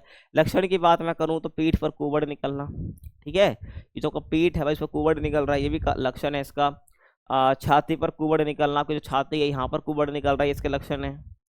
सावधानियों की बात करूं तो मोटापे से बचना चाहिए, भार ढोते समय शरीर को सीधा रखना चाहिए, ठीक है भाई, जब भी आप भार ढो रहे हो, उठा रहे हो, तो बिल्कुल सीधा उठाना चाहिए, ठीक है, शरीर को बिल्कुल सीधा रखना चाहिए। ये नहीं कि आप ऐसे झुक के उठा रहे हो सामान, ठीक है, ऐसे चल रहे हो, फिर ऐसे नहीं करना है, आप ऐसे करके चल रहे हो, ऐसे सामान उठा कर चल रहे हो, ऐसे भी नहीं करना है। क्या करना है, सामान उठाना है, एकदम सीधा चलना है, ठीक है, एकदम सीधा चलना है, ऐसे, समझ आ रहा है। तो ये आपको ध्यान रख लेना है। अब उपाय व्यायाम की बात कर लूँ तो व्यायाम करना है और योग करना है, ये इसके व्यायाम है, ठीक है, व्यायाम आप लगातार करते रहिए, योग करिए, नहीं होगा, समझ आ गया। स्कोलियोसिस की बात करूं, स्कोलियोसिस क्या होता है, ये वाला, ठीक है, वो देखा है ना आपने, पुष्पराज वाला जो बीच में चला था एक ट्रेंड अभी, तो उसमें वो ऐसे ही कर रहे थे, ठीक है, एक साइड झुक के, वो स्टेप कुछ ऐसा ही था, ठीक है, वो कुछ स्टेप कुछ ऐसा ही था, तो वही आप समझ लो भाई, स्कोलियोसिस ही था वो, ठीक है, ध्यान रखना है। तो स्कोलियोसिस बेसिकली है क्या, जिसमें आपका ना एक हिस्सा शरीर का ऐसा झुक जाता है एक तरफ, ठीक है, ध्यान आपको रखना है। तो इसमें व्यक्ति की रीढ़ की हड्डी मुड़ जाती है, ठीक है, ऐसे क्या मुड़ जाती है ऐसे, ठीक है, आपकी जो रीढ़ की हड्डी एक साइड वो मुड़ जाती है, ध्यान आपको रख लेना है। और इसके कारण की बात करूं तो जोड़ों के रोग के कारण ही हो सकता है, ठीक है, वो जॉइंट्स है उसमें कोई रोग हो सकता है। और एक ही कंधे पर अधिक वजन डालने से भाई आप एक ही कंधे पर या इसी कंधे पर किसी भी लेफ्ट या राइट कंधे पर आप क्या कर रहे हैं वजन डाल रहे हैं, ठीक है। एक ही कंधे से आप बाहर ढो रहे हैं, कोई वेट है, आप एक ही कंधे से ज़्यादा वजन उठा रहे हैं तो आपका शरीर उसी साइड झुक जाता है। समझ रहे हो ना। मान लो कि मैंने कोई भी वेट उठा रखा है, एक ही हाथ से उठा रहा हूँ और वो इतना ज़्यादा है कि मेरा शरीर थोड़ा ऐसे झुक रखा है और मैं ऐसे लेके जा रहा हूँ, तो मेरे को, और मैं डेली कर रहा हूँ, मान लो मेरी डेली रूटीन में है ये, मेरा कुछ ऐसा धंधा है, काम है, कुछ भी है घर का, मुझे डेली ऐसा करना ही पड़ता है, तो मेरे को भी ऐसा ही क्या हो जाएगा, ऐसे हो जाएगा, ठीक है। मैं भी पुष्पा बना घूमूंगा फिर, मतलब ऐसे एक एग्जाम्पल दे रहा हूँ। तो कुबड़ के कारण ही हो सकता है कि भाई एक ही कंधे पर तुम ज़्यादा वजन दे रहे हो। मेरुदंड में समस्या के कारण, ठीक है, आपको जो मेरुदंड है पीछे का पूरा, ठीक है, हिस्सा जो रीढ़ की हड्डी है, इसमें समस्या के कारण ये हो सकता है। कुबड़ के लक्षण की मैं बात करूं, एक कूल्हा ऊपर एक नीचे दिखता है, ठीक है। आपको जो कूल्हा है ना पीछे का हिस्सा जो है, कूल्हा जिसे हम कहते हैं, ठीक है, सब समझ गए हो तुम। तो एक कूल्हा ऊपर दिखता है, एक कूल्हा नीचे दिखता है, देखो ऐसे है, ऐसे दिखेगा, ठीक है ना। एक कूल्हा ऊपर, इतना भी नहीं, इतना, ठीक है, एक कूल्हा ऊपर एक नीचे दिखता है, समझ आ गया। और नेक्स्ट मैं बात करूं, शरीर का वजन एक पैर पर ज्यादा होता है, इसमें क्या होगा भाई, सही बात है। देखो अब जब एक साइड आपका झुक जाएगा, आप खुद नोटिस करना, आप ऐसे झुकते नहीं, अभी वीडियो देखते देखते कोशिश करो ऐसे झुकने की, आप देखोगे कि भाई आप अगर आप ऐसे झुक रहे हो तो आपको जो साइड झुका हुआ है ना, उसी पैर पर ज्यादा वजन आपको पड़ रहा है। तो आपका एक ही पैर पर जब ज्यादा वजन पड़ रहा है तो ये भी लक्षण है इसका, समझ आ गया आपको। आगे चलते हैं। और शरीर एक तरफ झुका दिखता है, ये 3 इसके लक्षण है, पता होने आपको चाहिए, ध्यान आपको रखना है, ठीक है। सावधानियों की बात करूं तो कैल्शियम युक्त आहार लेना चाहिए, क्या, कैल्शियम युक्त आहार लेना चाहिए। एक ही तरफ भार पकड़कर लंबे समय तक नहीं चलना चाहिए कि भाई एक ही तरफ आप भार लेकर, एक ही तरफ शरीर के भार उठा रखा और चले जा रहे हैं, ये आपको नहीं करना है, समझ आ गया। सावधानियों की बात सॉरी सावधानी तो हो गई, सुधारात्मक उपाय की बात करूं, व्यायाम की बात करूं, तो आपको क्या करना है भाई, व्यायाम करना है लगातार, योग करना है, तैराकी करनी है और त्रिकोण आसन करना है, समझ आ रहा है। तैराकी करनी है आपको, ये सब करना है, तो ये कुछ है क्या, सुधारात्मक उपाय या व्यायाम, समझ आ गया। अब जो हमारा नेक्स्ट टॉपिक है क्या है कि खेलों में महिलाओं की भागीदारी के लाभ, कि भाई जो महिलाएं हैं ना, अगर वो स्पोर्ट्स में भाग लेती हैं, क्या, खेलों में भाग लेती है, पार्टिसिपेट करते हैं, तो उससे उनको क्या लाभ होते हैं, समझ आ रहा है मैं कुछ कह रहा हूँ, क्या कह रहा हूँ मैं। खेलों में महिलाओं की भागीदारी के लाभ क्या, अगर स्पोर्ट्स में महिलाएं वुमेन्स पार्टिसिपेट करते हैं तो उनको क्या फायदे, क्या बेनिफिट हो सकते हैं, तो 3 बेनिफिट, क्या, 3 बेनिफिट, कौन कौन से, शारीरिक लाभ, ध्यान आपको रखना है, मनोवैज्ञानिक लाभ और सामाजिक लाभ। ये 3 लाभ होते हैं एक महिला को अगर वो स्पोर्ट्स में, खेलों में पार्टिसिपेट करती है तो, समझ आ गया। तो इन्हीं की हम बात करेंगे। तो देखिए हमारा समाज बेसिकली क्या है भाई, पुरुष प्रधान समाज है। पहले थोड़ा समझो क्या कॉन्टेक्स्ट है, ठीक है भाई। आप सोचते हो भाई पहले ऐसा था क्या, ना, पहले बिल्कुल भी महिलाओं को भाई खेल तो क्या, कुछ आउटसाइड, होम के आउटसाइड कोई एक्टिविटी वो करने भी नहीं दिया जाता था। आज के टाइम पे तो काफी हद तक ठीक हो चुका है, कोई स्पोर्ट्स महिला खेलना चाहे तो खेल सकती है। तो हमारा समाज हमेशा से क्या भाई पुरुष प्रधान समाज रहा है, और आज के टाइम तक भी आप देख सकते हो कि हमारा समाज एकदम क्या है भाई, पैट्रियार्कल सोसाइटी, यानी कि भाई पुरुष प्रधान समाज है ना। और यहाँ लैंगिक भिन्नता स्पष्ट रूप से देखी जा सकती है कि यहाँ पर भाई बिल्कुल भाई जेंडर के हिसाब से, लैंगिक भिन्नता के हिसाब से बिल्कुल भी क्या है, अलग तरीके से देखा जाता है, ठीक है, साफ दिख जाता है। और ऐसा माना जाता है कि भाई महिलाओं का शरीर कोमल होता है, यही माना जाता है भाई, मन में लोगों का रहता है कि जो वुमेन्स होते हैं उनका जो शरीर होता है वो कोमल होता है और जो पुरुष होता है उनका कठोर होता है, ठीक है, ये गलत सोचते हैं, ठीक है भाई। महिलाएं शारीरिक रूप से पुरुषों की अपेक्षा दुर्बल होती है, सोचा जाता है भाई, समाज में पहले चला आ रहा है कि जो महिलाएं होती है वो शारीरिक रूप से क्या होती है भाई, पुरुषों की अपेक्षा दुर्बल होती है, कमजोर होती है। और उनका कार्य बस शिशु जन्म और पालन पोषण है, मतलब कि वो जिस दुनिया में आई है उनका काम बस क्या है, शिशु को जन्म देना है और उनका पालन पोषण करना है। तो ये पहले सोचा जाता था, ठीक है भाई, और आज भी लोग सोचते ही हैं, कुछ ध्यान रखना, ये ओल्ड सोच के थोड़े से भी, ठीक है। और इस प्रकार की मानसिकता में ये माना जाता है, क्या माना जाता है कि महिलाओं का खेलों में भाग लेना उचित नहीं है, इसलिए सब बता रहा था मैं, ठीक है ना, ध्यान रखना। लेकिन अगर पार्टिसिपेट करते हो तो उसके बहुत सारे लाभ है, शारीरिक है, मानसिक है, लाभ है, मनोवैज्ञानिक लाभ है, समझ आ रहा है। आगे देखिए, परंतु आज के समय में महिलाओं को सभी खेलों में क्या है भाई, पार्टिसिपेट करने की अपॉर्चुनिटी मिली हुई है, यानी सभी खेलों में, प्रतियोगिताओं में अधिक से अधिक अधिक संख्या में भाग लेना पॉसिबल हो चुका है, लेते देखा जा सकता है, मतलब वो बहुत सारी एक्टिविटीज में पार्टिसिपेट आपको करते हुए दिख जाएंगी, समझ आ रहा है क्या कह रहा हूँ, ध्यान रखना है, ठीक है। और आगे मैं बात करूं, वर्तमान समय में लोगों की मानसिकता में बदलाव आया है। वर्तमान यानी आज का टाइम, मॉडर्न टाइम, ठीक है। तो आज लोगों की जो मानसिकता है वो क्या, उसमें बदलाव आया है, समझ रहे हो ना। और महिलाओं ने घर से बाहर निकल कर क्या करा है भाई, खेल के मैदान में पहुंचना शुरू कर दिया है। पहले ऐसा कहाँ होता था, लोग निकलना ही नहीं देते थे महिलाओं को, लेकिन आज ऐसा नहीं है। आज मानसिकता थोड़ी चेंज हो चुकी है। प्राचीन समय में समाज में ये माना जाता था, क्या माना जाता था, कि महिलाएं केवल बच्चा पैदा करने का कार्य करती है। मैंने बता चुका हूँ, ठीक है ये। और लेकिन अब महिलाओं को घरेलू कार्य तक सीमित नहीं रखा गया है, बल्कि जो बाकी सारे काम भी जो एक पुरुष करता है, एक मेल करता है, वो काम भी वो करती हैं। समझ आ गया। आगे बात करें भाई, भारत में खेलों में महिलाओं की भागीदारी का समृद्ध रिकॉर्ड है। समझ रहे हो ना भाई। अगर मैं भारत की बात करता हूँ तो भारत में खेलों में, भारत के अंदर खेलों में महिलाओं की भागीदारी का एक अच्छा रिकॉर्ड रहा है, समृद्ध रिकॉर्ड रहा है कि भाई किस प्रकार से महिलाओं ने खेले पार्टिसिपेट करा है भारत के लिए, और वो जीती भी हैं। ध्यान रखना है, हर सेक्टर में काम वैसे अच्छा कर रखा है। और भारत खेलो इंडिया योजना पढ़ा ना भाई 11th में, अभी मत बोलना कि नहीं पढ़ा, ठीक है ना, ध्यान रखना। 11th में पढ़ा है खेलो इंडिया योजना और राष्ट्रीय खेल प्रतिभा योजना। ये कुछ ऐसी योजनाएं हैं जिस जैसे कार्यक्रम चलाता है। आपको पता है भाई, इंडिया के अंदर सब कार्यक्रम चलते हैं। एक फिट इंडिया प्रोग्राम भी चलता है, खेलो इंडिया प्रोग्राम चलता है, खेलो इंडिया योजना है अपनी, राष्ट्रीय खेल प्रतिभा योजना है। तो ऐसे कार्यक्रम चलते हैं ताकि भारत में खेलों में महिलाओं की भागीदारी बढ़ाई जा सके और उन्हें मुख्य धारा में लाया जा सके। मुख्य धारा का मतलब मेन स्ट्रीम सोसाइटी के अंदर उनको लाया जा सके। समझ आ रहा है। और आगे मैं बात करूं, खेल भागीदारी न केवल स्वास्थ्य लाभ प्रदान करती है। तो हम सोचते हैं भाई खेल खेलेंगे, स्पोर्ट्स में जाएंगे तो हमारी हेल्थ अच्छी रहेगी। नहीं भाई, हेल्थ तो अच्छी होती ही होती है, आपका मानसिक संतुलन भी अच्छा रहता है, आपकी जो व्यवहार है वो सब भी अच्छा होता है, आपको स्ट्रेस कम होता है। ध्यान रखना स्पोर्ट्स वगैरह खेलने से, बल्कि इसके समग्र विकास को बढ़ाता है। समझ रहे हो कि इंसान की हेल्थ तो बढ़ती है, लेकिन समग्र विकास होता है, उसको ऑलराउंड डेवलपमेंट होता है। ध्यान रखना, उसकी पर्सनैलिटी अच्छी होती है। समझ आया भाई। देखो भाई, खेल रंग जाति पंथ, जो खेल है ना बेसिकली स्पोर्ट्स जो है, जो खेल स्पोर्ट्स है वो रंग जाति पंथ लिंग नस्ल आदि के आधार पर क्या नहीं करता भाई, भेदभाव नहीं करता है। ठीक है, भेदभाव बिल्कुल भी नहीं करता, आपको ध्यान रख लेना है। क्या आपने देखा है कि भाई इस ग्रुप का, इस कास्ट का बंदा इस रंग का बंदा नहीं खेलेगा, पहले होता होगा लेकिन आज के टाइम पे ऐसा नहीं होता है। ध्यान रखना, खेलों में महिलाओं की भागीदारी क्या करती है, उन्हें फिट रहने में मदद करती है। सीधी सी बात है भाई, फिट तो रहेंगी, फिट रहने में मदद करती है और बीमारियों की संभावनाओं को भी कम करती है। समझ रहे हो। तो बहुत सारे लाभ हैं महिलाओं के भाई। किसके लिए, महिला अगर खेल में पार्टिसिपेट करती है तो। समझ आ गया।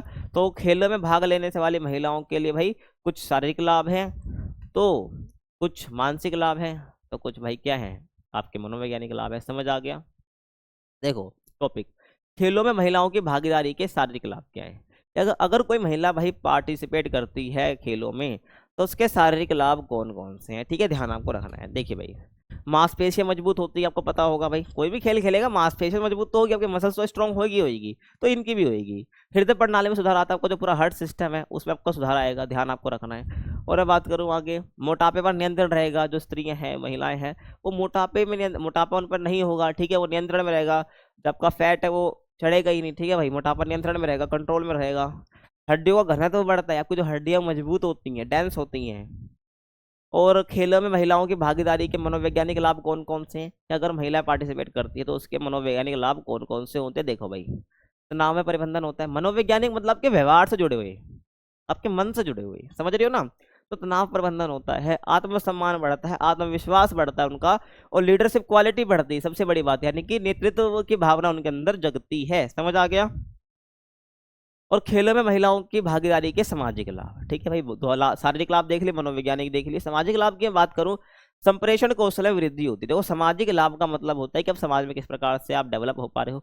सामाजिक लाभ में आता है जैसे आप लोगों से भाईचारे के साथ कैसे रह रहे हो, ठीक है, बात किस तरीके से कर रहे हो, तो ये सब सामाजिक लाभ होते हैं। तो सामाजिक लाभ में क्या है भाई, पहला है संप्रेषण कौशल में वृद्धि होती है। संप्रेषण कौशल का मतलब है कम्युनिकेशन स्किल में वृद्धि होती है जब खेल खेलने जाते हो, स्पोर्ट्स में एंटर करते हो, आपको बाकी टीम से बात करनी होती है, अदर चीज़ों में आपको बात करनी होती है, तो वहाँ पे आपको क्या होती है, कम्युनिकेशन स्किल अच्छी हो रही होती है। तो यही आपके क्या भाई सामाजिक लाभ होते हैं कि आप लोगों से कैसे मिल रहे हैं, कैसे बातें कर रहे हैं। तो आपके क्या होते हैं भाई, संप्रेषण कौशल यानी कम्युनिकेशन स्किल अच्छी होती है, अच्छे संबंध आपके बनते हैं, अच्छे रिलेशन आपके बनते हैं, और सहयोग में वृद्धि होती है, कोऑपरेशन की भावना, क्या कोऑपरेशन यानी सहयोग की भावना में वृद्धि होती है। समझ आ गया। अब हम बात करते हैं महिला खिलाड़ियों की विशेष परिस्थितियां, जो कि हमारा नेक्स्ट टॉपिक है। अब दो स्थितियां बेसिकली यहाँ पर आती हैं, प्रथम रजोदर्शन। कौन कौन सी आती है भाई, एक आती है हमारी प्रथम रजोदर्शन, ठीक है, और दूसरी अपनी आती है भाई कौन सा, असामान्य मासिक धर्म, ठीक है, ध्यान आपको रखना है। एक आती है हमारी प्रथम रजोदर्शन और दूसरी आती है असामान्य मासिक धर्म। ये होता क्या है भाई, देखो जब पहली बार महिलाओं को पीरियड्स आते हैं, पीरियड्स यानी कि पहली बार रक्त का स्राव होता है, तो उसको हम प्रथम रजोदर्शन कहते हैं। और असामान्य मासिक धर्म क्या होता है भाई, जब इसमें क्या है आपको जिस टाइम पर ये होता है ना उसमें आपको दिक्कत होने लग जाए, ठीक है, मतलब जो जिस टाइम पर आपको पीरियड्स होते हैं, ये प्रथम रजोदर्शन जिसे हम कह रहे हैं, जब इसके अंतराल में कुछ कमी हो जाए तो उसको हम बोलते हैं असामान्य मासिक धर्म। तो बेसिकली ये दो महिला खिलाड़ियों की जो विशेष परिस्थितियां हैं आपको ध्यान रखने का, इंपॉर्टेंट क्वेश्चन यहाँ से बनता है, टॉपिक इंपॉर्टेंट है ये। तो प्रथम रजोदर्शन की जब मैं बात करूँ तो प्रथम रजोदर्शन होता क्या है बेसिकली, कि लड़कियों का पहली बार मासिक रक्तस्राव होना, क्या पहली बार मासिक रक्तस्राव आना। ये रक्तस्राव हर जो है भाई 26 से 28 दिन के अंतराल पर होता है, लगभग एक महीने का टाइम है इसको आप मान लो, लगभग 1 मंथ का टाइम इसको आप मान सकते हो, जब इसको क्या बोला जा रहा है, मासिक रक्त का स्राव, ठीक है, हर महीने लगभग 26 से 28 दिन के अंतराल पर ये रक्तस्राव होता है, ध्यान आपको रखना है, इसे हम क्या कहते हैं, मासिक धर्म कहते हैं। और जब इस 26 से 28 दिन का जो अंतराल, जब इसमें कुछ दिक्कत आने लग जाए, मतलब कि भाई 26 से 28 दिन पर भी ना हो, ठीक है, कुछ ज़्यादा टाइम ले ले रक्तस्राव होने में, तो उसको हम बोलते हैं असामान्य मासिक धर्म। समझ तुमको आया होगा मैं क्या कहना चाह रहा हूँ, तो ध्यान रखना है, ठीक है। और देखिए किशोरियों में मासिक धर्म की शुरुआत लगभग 12 से 14 वर्ष की आयु के बीच हो जाती है, ठीक है, 12 से 14 ईयर्स। मासिक धर्म की अवधि 3 से 7 दिन तक की हो सकती है, मतलब जब एक बार रक्तस्राव होता है तो 3 से 7 दिन तक इसकी अवधि हो सकती है, और आयु बढ़ने के अनुसार धीरे धीरे कम होती जाती है, ठीक है, जैसे जैसे एज बढ़ती है वैसे वैसे ये कम होने लग जाता है, ठीक है, इसका अंतराल मतलब कि जो आपकी 3 से 7 दिन तक चलती है फिर धीरे धीरे घटने लग जाती है। और ये प्रक्रिया लगभग 40 से 50 वर्ष की आयु तक चलती है, ध्यान रखना है, ठीक है। जो रक्त का स्राव है ये बेसिकली 40 से 50 की एज तक होता है, ठीक है, ध्यान आपको रख लेना है, बहुत इंपॉर्टेंट टॉपिक है ये, ध्यान रखना है। अब भाई रक्तस्राव मासिक धर्म है, ठीक है, तो महिला खिलाड़ियों पर इसके क्या प्रभाव पड़ते हैं भाई, फिजिकल एजुकेशन पढ़ रहे हैं, खिलाड़ियों की बात तो हम करेंगे ना, तो महिला खिलाड़ियों पर मासिक धर्म के प्रभाव क्या क्या होते हैं, देखो भाई तेज शारीरिक गतिविधियों वाले खेलों में भाग लेने से क्या होगा, बेसिकली जो महिला खिलाड़ी है उनका जो प्रजनन संस्थान है, ठीक है, जहां से वो रिप्रोडक्शन करती हैं, ठीक है, जो प्रजनन संस्थान है, क्या बोला मैंने भाई, जो प्रजनन संस्थान है उस पर नकारात्मक प्रभाव जो है भाई नेगेटिव इम्पैक्ट देखने को मिल सकता है हमें, ठीक है, ध्यान रखना। उसके बाद मासिक धर्म की अवस्था से क्या होगा भाई, महिला खिलाड़ियों के प्रदर्शन पर नकारात्मक प्रभाव पड़ सकता है, क्योंकि इस टाइम पर क्या होता है वो काफी तनाव में, टेंशन में, चिंता में रहते हैं, तो ऐसे में भाई जो उनका स्पोर्ट्स है उस पर एक नेगेटिव प्रभाव पड़ सकता है, ध्यान आपको रखना, नकारात्मक प्रभाव पड़ सकता है। नेक्स्ट मैं बात करूं, मासिक धर्म की स्थिति में जो महिला खिलाड़ी है बेसिकली वो अक्सर घबराहट, बेचैनी महसूस करती है, ठीक है, प्रभाव इंपॉर्टेंट आ जाता है। और इस अवस्था की शुरुआत बेसिकली है दिन में महिला के पेट में दर्द और उल्टी की शिकायत हो सकती है, कहने का मतलब है इस अवस्था की जो शुरुआत है बेसिकली शुरुआत कैसे हो सकती है भाई, महिला के पेट में दर्द हो सकता है, ठीक है, या उल्टी की शिकायत हो सकती है, तो हम कह सकते हैं भाई हाँ उनको ये हो रहा है, ठीक है, समझ आ गया, तो ये प्रभाव है। अब असामान्य मासिक धर्म मैं बता चुका हूँ क्या होता है, ठीक है, असामान्य मासिक धर्म बता चुका हूँ वैसे कि भाई मासिक धर्म में अनियमितता, जो मासिक हर 26 से 28 दिन के अंतराल में जब ये होता है तो इसको मासिक धर्म बोल रहे हैं। तो इसी मासिक धर्म में जो अनियमितता आ जाए, ठीक है, डिसकंटिन्यूटी आ जाए, ठीक है, तो इसी को हम क्या बोलते हैं, असामान्य मासिक धर्म इसको हम बोलते हैं, आपको समझ आ गया होगा। और इसमें क्या है, मासिक धर्म की नियमित अंतराल पर नहीं होता है, समझ रहे हो जो मैं बता रहा हूँ। इस जो असामान्य मासिक धर्म है इसमें क्या होता है, जो मासिक धर्म है आपका वो नियमित अंतराल पर नहीं होता, जो कि बताया गया 26 से 28 दिन का। इसके कारण बहुत सारे हो सकते हैं, आप भी सोच रहे हो यार कि ऐसा क्यों होता है, तो उसके बहुत सारे रीजन होते हैं, खान पान में कमी, ठीक है भाई, कोई बीमारी हो सकती है, और अनुवांशिक हो सकता है, मतलब पेरेंट्स से ही ये जो प्रॉब्लम है आई हो, तो अनुवांशिक मतलब पेरेंट से ही वो आई हो, समझ रहे हो ना, तो ये कारण इसके हो सकते हैं असामान्य मासिक धर्म के, ध्यान रखना। अब आगे बात करूं महिला खिलाड़ियों पर असामान्य मासिक धर्म के प्रभाव। समझ आ गया, मासिक धर्म के देखिए। अब असामान्य मासिक धर्म के क्या प्रभाव देखने को मिल सकते हैं, तो भाई शरीर में खून की कमी हो सकती है। क्या होता है ना कि भाई कई बार देखो, असामान्य मासिक धर्म का मतलब लेट से ही नहीं है, या पहले हो जाना रक्त का स्राव, या ज्यादा हो जाना, ठीक है, जिसमें शरीर में खून की कमी हो सकती है। और आगे बात करूं, शरीर में कंपन महसूस होना, और खिलाड़ी का जल्दी थक जाना, चिड़चिड़ापन होना, बेचैनी होना, तो ये आपको ध्यान रख लेना है। समझ आ गया भाई। तो ये मासिक धर्म, प्रथम रजो दर्शन, असामान्य मासिक धर्म आपको पता होना चाहिए। अब जो इसके बाद टॉपिक है ना भाई, इतना इंपॉर्टेंट टॉपिक है कि आपको हर साल एग्जाम में देखने को मिल सकता है यहाँ से क्वेश्चन। कौन सा? महिला एथलीट त्रे, ठीक है ना, महिला एथलीट त्रे। क्या बोला मैंने? महिला एथलीट त्रे, आपको ध्यान रखना है। इसमें आपको क्या आता है भाई? ऑस्टियोपोरोसिस आता है, ठीक है, भोजन संबंधी विकार आता है आपका, और एक आपका एक वो आता है रजो दर्शन वाला, ठीक है, ध्यान आपको रखना है, जिसको ऋतुरोध बोलते हैं। तो बेसिकली महिला एथलीट तेरे है क्या? तो ये शारीरिक समस्याओं का एक लक्षण समूह है, ठीक है भाई, जो आपके शरीर से रिलेटेड जो प्रॉब्लम्स है उसका एक लक्षण समूह है। बेसिकली 3 की हम बात करेंगे जब इसका नाम क्या? महिला एथलीट तेरे है, ध्यान रख लेना, ठीक है भाई। अब इसमें आपका आता क्या है? अस्थि सुशीलता आती है। क्या आता है भाई? अस्थि सुशीलता आती है, जिसको हम ऑस्टियोपोरोसिस भी बोलते हैं, ध्यान रखना।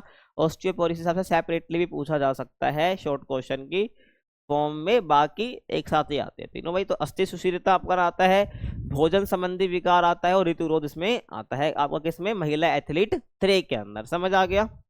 और ये समस्या बेसिकली बहुत गंभीर होती है, और मतलब कि इसको हम छोड़ नहीं सकता अगर किसी को हो रही है तो, जिसके दुष्परिणाम जो है पीड़ित महिला को जीवन भर झेलने पड़ते हैं, परेशान करते हैं। समझ आ गया। और कई बार इसके कारण क्या होता है? महिला की मृत्यु तक भी हो सकती है, ध्यान रख लेना है। अब पहले हम बात करेंगे भाई अस्थि सुशीलता की, या आप कह लो ऑस्टियोपोरोसिस की। समझ आ गया। देखिए, अगर मैं बात करता हूँ ऑस्टियोपोरोसिस की, तो बेसिकली किससे जुड़ी हुई है? ये हड्डियों से जुड़ी हुई है।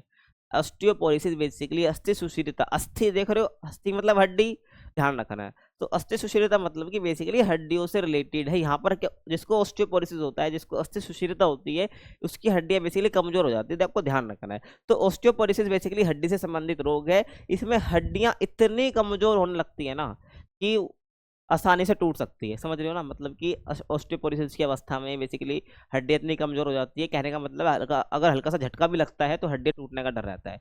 और ये रोग पुरुषों की अपेक्षा महिलाओं में अधिक होता है, इसलिए इसको महिला एथलीट तेरे हम बोल रहे हैं, ध्यान आपको रखना है। ऐसी बात नहीं पुरुषों में नहीं होता, होता है, बट ये जो है बेसिकली पुरुषों से ज्यादा महिलाओं में देखने को मिलता है। और ध्यान रखना है, हल्का झटका लगता है हड्डी टूटने का डर रहता है, इतनी कमजोर हो जाती है। कारण क्या है इसके ऑस्टियोपोरोसिस के? सबको ध्यान रखना है भाई।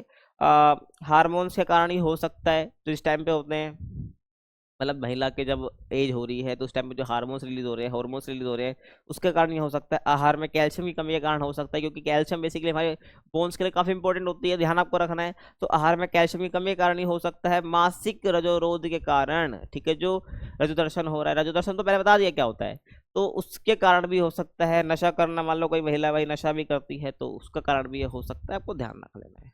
अब हम बात करेंगे भाई ऋतुरोध, जिसको हम रजोरोध भी बोलते हैं, ठीक है, जिसको हम रजो दर्शन भी बोलते हैं, ध्यान आपको रखना है। तो इसमें क्या है बेसिकली? ऋतुरोध। तो ऋतुरोध महिलाओं में व्यवस्था होती है जिसमें प्रजनन योग्य आयु होने के बावजूद भी उनमें क्या ना हो? मासिक स्राव ना हो, ठीक है, या मासिक रक्त स्राव ना हो। समझ रहे हो? तो ऋतुरोध बेसिकली क्या है?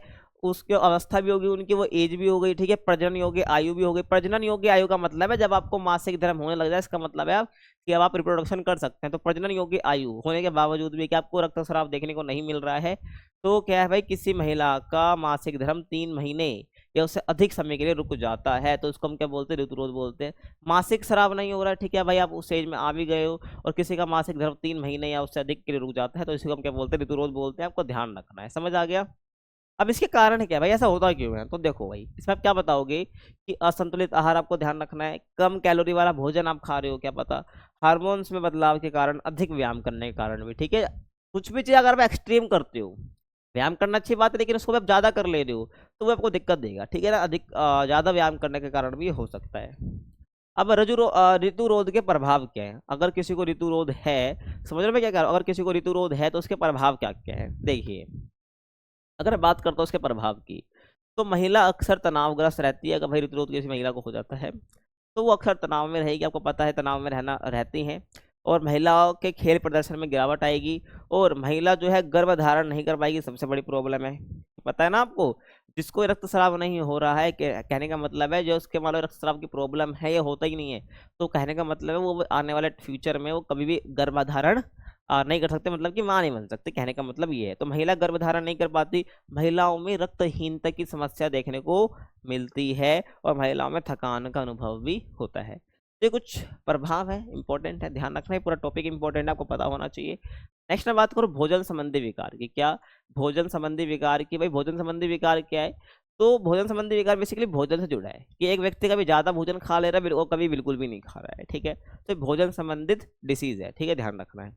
तो जब व्यक्ति सामान्य से अधिक मात्रा में या बहुत कम मात्रा में भोजन करने लगे तो उसे हम क्या कहते हैं भाई? भोजन संबंधी विकार कहते हैं। आपको ध्यान रखना, ये दो प्रकार के होते हैं। और ध्यान रखना, एक प्रकार की मानसिक बीमारी है, उसमें इंसान को लगता है कि मैं मोटा हो गया तो मुझे खाना कम कर देना चाहिए, या उसे लगता है पतला हो कि मुझे ज्यादा खाना खाना चाहिए, तो ऐसे ही मानसिक बीमारी है, ठीक है, ध्यान रखना। अब इसके दो प्रकार होते हैं। एक होता है भाई अपना एनोरेक्सिया नर्वोसा, जिसको हिंदी में हम क्षुधा भाव बोलते हैं। क्या बोलते हैं? क्षुधा भाव बोलते हैं, इंग्लिश में एनोरेक्सिया नर्वोसा बोलते हैं। दूसरा आपका बुलिमिया, जिसको हम अतिशुदा बोलते हैं, ठीक है। इसलिए बता रहा हूँ, दोनों में कई बार एग्जाम में भाई क्षुधा भाव ना मिल के आपको एनोरेक्सिया नर्वोसा मिल सकता है, अतिशुदा की जगह बुलिमिया मिल सकता है, दोनों पता होना चाहिए। तो एनोरेक्सिया नर्वोसा शुदा भाव, बुलिमिया मतलब कि अतिशुदा, ठीक है। तब इन्हीं के बारे में हम बात करेंगे। तो भाई मैं बात करूं अगर एनोरेक्सिया नर्वोसा, क्या एनोरेक्सिया नर्वोसा जिसको हम शुदा भाव भी बोल रहे हैं, तो ये बेसिकली क्या है? तो इस रोग से पीड़ित व्यक्ति जो है अपने शारीरिक भार को कम करने के पर्पज से, उद्देश्य से भोजन की मात्रा बहुत घटा देता है, समझ रहे हो, जिसके कारण वह दुबला पतला दिखने लग जाता है, ठीक है। और मतलब कि बहुत वजन घटने लग जाता है उसका, ठीक है। और वजन कम करने के लिए वह कई गलत तरीके भी अपनाता है, जिसमें विभिन्न प्रकार की बीमारियां भी उसको हो सकती है। समझ रहे हो क्या कह रहा हूँ मैं? तो वजन कम करने के लिए वो गलत तरीके अपनाता है, मतलब जो भी बहुत सारे तरीके हो सकते हैं, तो वो उसको अपनाता है, समझ लो। जिससे क्या भाई, उसको गलत गलत बीमारियां, कुछ और बीमारियां, जिससे हानिकारक कुछ प्रॉब्लम भी उसको हो सकती है, समझ रहे हो। अब देखो, अगर बात करो तो भाई एनोरेक्सिया नर्वोसा, जिसमें बंदा क्या कर रहा है भाई, ज्यादा खाने की मात्रा बहुत कम कर दे रहा है, समझ रहे हो। तो इसके तीन कारण होते हैं। क्या? सामाजिक कारक, मतलब कौन कौन से कारण या कारक फैक्टर काम कर रहे हैं, बेसिकली आपका एक सामाजिक कारक हो जाएगा, ठीक है, और दूसरा आपका व्यक्तिगत कारक, और तीसरा आपका हो जाएगा जैविक कारक। तो हम तीनों ही कारक की बात हम कर लेते हैं, ठीक है भाई। देखो, सामाजिक कारक की बात करूं तो माता पिता, मित्र आदि के द्वारा शारीरिक आकार को लेकर मजाक बनाना। सामाजिक कारक मतलब समाज से जुड़ा हुआ, ठीक है, दोस्त, घर वाले, मित्र, सबसे जुड़ा हुआ। तो माता पिता, मित्र, ये सब क्या कर रहे हैं? आपका शरीर, जो आपका शारीरिक आकार है उसको देखकर आपका मजाक बना रहे हैं, ठीक है। मॉडलिंग, जिम्नास्टिक के कारण, समझ रहे हो ना आप। तो आपके शरीर को लेकर मजाक बनाना, भैया आप कोई मॉडलिंग या जिम्नास्टिक वगैरह कुछ करना चाहते हैं, इसके कारण आप ऐसा कर रहे हैं, तो सामाजिक कारक के अंदर ही आता है। व्यक्तिगत कारक की बात करूं, हर व्यक्ति अच्छा दिखना चाहता है, सही बात है, हर व्यक्ति क्या चाहता है? अच्छा दिखना चाहता है, और समूह में खुद को श्रेष्ठ साबित करना चाहता है।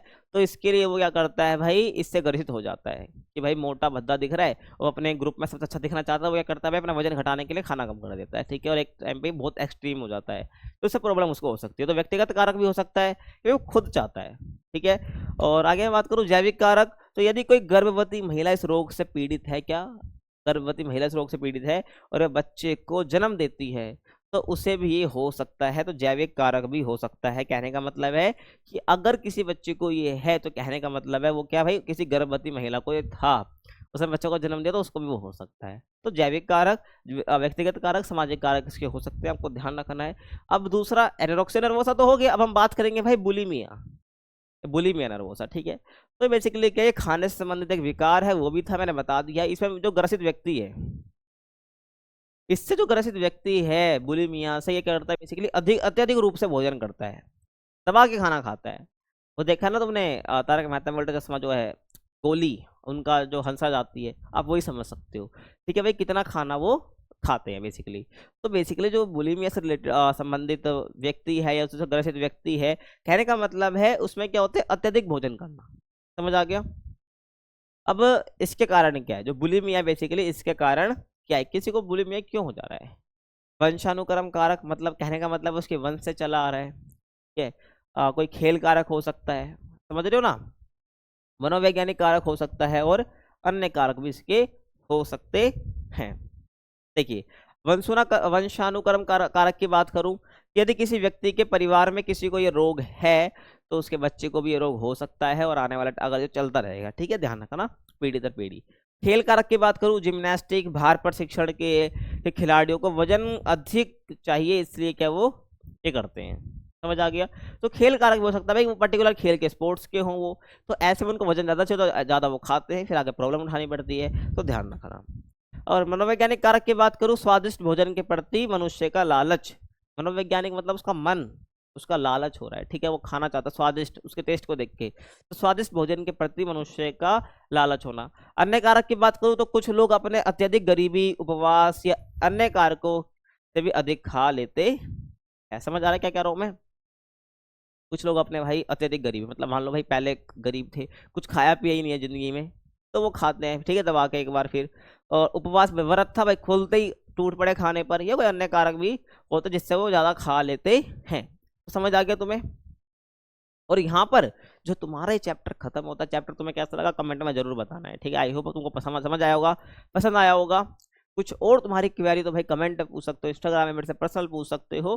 बाकी चैप्टर तुम्हारा खत्म है, इस टाइम पे तुम कुछ इस तरीके से खुश हो रहे हो, और खुश होना भी चाहिए क्योंकि तुमने एक चैप्टर खत्म कर लिया है, ठीक है। बाकी मिलते हैं तुमसे अगली वीडियो में, तब तक के लिए भाई चैनल को लाइक शेयर सब्सक्राइब कर सकते हो।